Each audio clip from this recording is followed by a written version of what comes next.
The question is, what really is the Nigerian dream? Do we have a Nigerian dream? What is it? What does it look like, especially in this era? Fantastic. If you use the concept Nigerian dream, it is actually used to exemplify, explain the dreams and aspirations of Nigerians, most especially in this case, the youth, who constitute over 70% of Nigeria's population. But the word Nigerian dream is something I think is vague in the minds of most youths on the street. Vague in the sense that it's a concept we see in abstraction. But in reality, we haven't felt it, we haven't seen it, we haven't imagined it. Nigeria is still a country, 64 years old, still battling with trying to define what a nationhood is to us as a people. You have over 250 ethnic groups that have been foisted together, still trying to find their feet. If you read the book, Remaking Nigeria, written by Chido, 60 years, 60 voices, he's trying to exemplify that 60 years, as at 2020 when the book was written, we still have 60 voices still trying to seek for justice, still trying to seek for economic prosperity, still trying to seek for a sense of oneness, still trying to seek for unity. So these are words that are absent when you use the word the Nigerian dream. If you look at the current wave of the Japa syndrome amongst vast majority of Nigerian youths, if there is a Nigerian dream, I'm not sure if vast majority of our youth will be exiting the country for greener pastures elsewhere. So the Nigerian dream is something I think is still, it hasn't been clearly defined. I don't think none is existing. And I don't think Nigerian youth will resonate with the concept. But I think it's something that successive governments have not been able to identify and agree on what the Nigerian dream is all about. But before we talk about the Nigerian dream, I will come back to you because I want you to start that definition. We want to start that definition from the beam today. Okay, let's go to Tinu. I want to hear her own take. Tinu, what is the Nigerian dream? Especially you who is in that full, tech ecosystem. I want to know, what is the Nigerian dream? Basically, what is it for you? What does it feel in this digitized world today? Okay, thank you so much, Sonia. And I will lean towards some of the points raised by Victor, while I will also take it based on my own field. I think the average youth in Nigeria just wants a good standard of living, opportunity to explore, and also to have a fair share in whatever is available. So I work with a lot of youth, especially the marginalized in quote, and I see the hunger most times that they really want to be part and contribute to the development of technology and its sphere generally. While I would lean towards what Victor said, that if you ask an average Nigerian also that what is the Nigerian dream, they'll begin to look at you in a funny way because they don't even trust the government enough to create that enabling environment for them to be able to achieve their dreams. So to them, it's vague, like you said, and they are beginning to think, is there even a dream? Let me even survive. Let me even wake up, have something to eat. Then we'll begin to look at the dream. But working with you, like I said, I've seen a number of you that really want to do something different. They also want to put their own names on the map of the world globally, to also be named as somebody that has achieved something.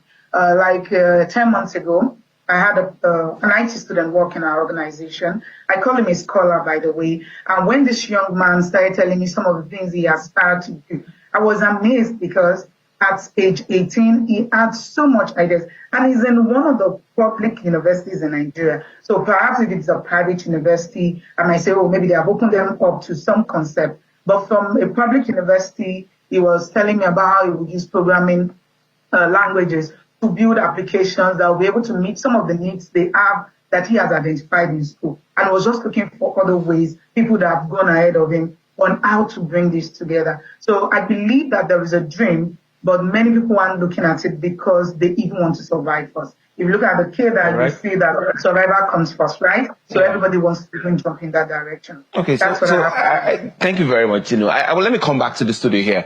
There's something that you guys have, beat around somewhere around the corner. You have said that somehow it's almost like the government is supposed to define what the Nigerian dream would be. There's that concept coming up. In your definition, in you trying to define right now, how much of the government is going to play a role? And what role does the youth themselves play in defining what the dream should be in this era? Yeah, so there's a reason why we use the concept leadership. We use the word leadership, it means they have to lead by example.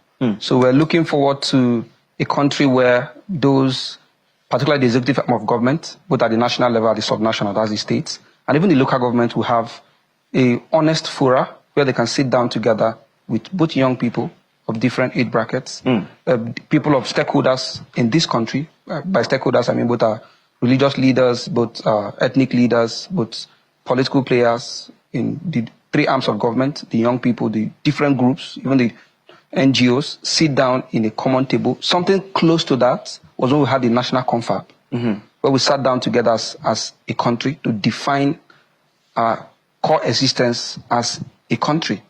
We have different ethnic groups. If you meet people on the streets, people tend to owe allegiance by telling you they are Igbo, Hausa, or Yoruba. There's no that common sense of belonging that we feel we are Nigerians.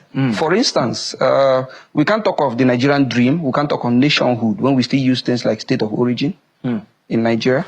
When around employment opportunities, people still define you're from this tribe, you're from this region. There's no sense of nationhood. So we still have different factions 64 years after, still trying to battle for existence. Some people are discussing about issues around justice in maybe leadership and all that. You see the current tax reform bills, some section of the country saying they're not comfortable with it. You see issues around leadership, some section of the country saying they have not held precedent since democracy. You see issues around some sections of the country saying they want to leave Nigeria as a country. So when there is nationhood, when there is the Nigerian dream, you don't see those things happening. But I think the leaders will have to take a lead. You don't expect somebody from either of the three major ethnic groups to begin to lead conversations around nationhood. But I think that's actually the first step towards development, if we want to develop as a nation. We're hoping to see presidents who emerge and say, first, let's seek for justice. Let's seek for that common sense of nationhood. Let's have our own Nigerian inclusive, developed constitution, for instance. Not one that was developed by the military, where inputs were not taken from the key stakeholders that owns the country. So all of these conversations are things we need to do. Right. And at the forefront of it should be the youth that constitute over more than 70% of the population. And if we want to discuss nationhood, if we want to discuss the Nigerian dream, it must, again, be youth-driven. It must be youth-inclusive. And of course, there's a component of technology inclusive to Thank you very much for cueing me in. Now let's come to Tinu. In coming to the point where technology plays a role when it comes to, what we're trying to talk about, the Nigerian dream. How does, inequality and, equality, trying to attain equality in the tech ecosystem, how does it play into, the attainment for youths when it comes to the achievement of, the Nigerian dream? Whatever it is, we can, think about it as we speak now. Okay, thank you very much for that question. Many a times inclusion has been perceived largely as gender. Most times when you talk about inclusion, people are looking at, is it male or female? But many a times you also want to look at people that you call the underdogs is also part of it, and also the young people.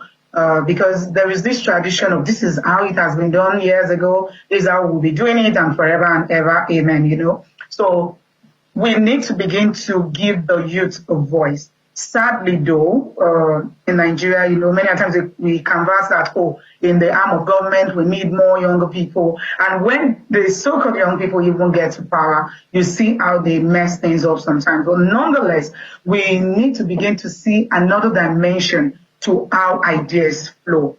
I tell you, one of the things we do in ICSL where I work is that we encourage the infusion of the young people, not because of anything. There is this thing called reverse learning. There's a lot that you can actually tap into in the way, especially the Gen Zs, I will say. I know a lot of people will say they have difficulties working with them, but if you're able to get them to see it, they have a lot to deliver. They have a lot to bring to the table that, we'll say is shaking the table, but these are ideas that honestly, they are just brand new and green. And when they bring it to the table, you'll be amazed at how much a whole company overall can be transformed because of their ideas.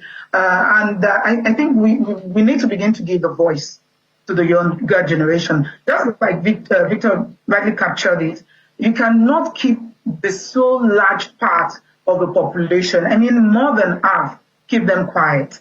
You cannot silence them. That means we're not moving in any way close to innovation or trying to do anything big. when we really want to get things done seriously, especially when it comes to the tech space, we need to give the youth a voice. Let me give you good instances. What about piggyvest? I know, I just want to touch on this that Victor mentioned, oh, maybe there's no typical Nigerian dream. But the truth is that technology is something that intersects, right? Piggyvest was built by students that just left school. When people want to use piggyvest, do they come from the angle of, oh, Yemi is the Yoruba person and the other person is the Igbo person, so I wouldn't use it because it's solving problems. So everybody definitely, they'll take it and they'll use it. So we giving the youth a voice is also going to do us much good.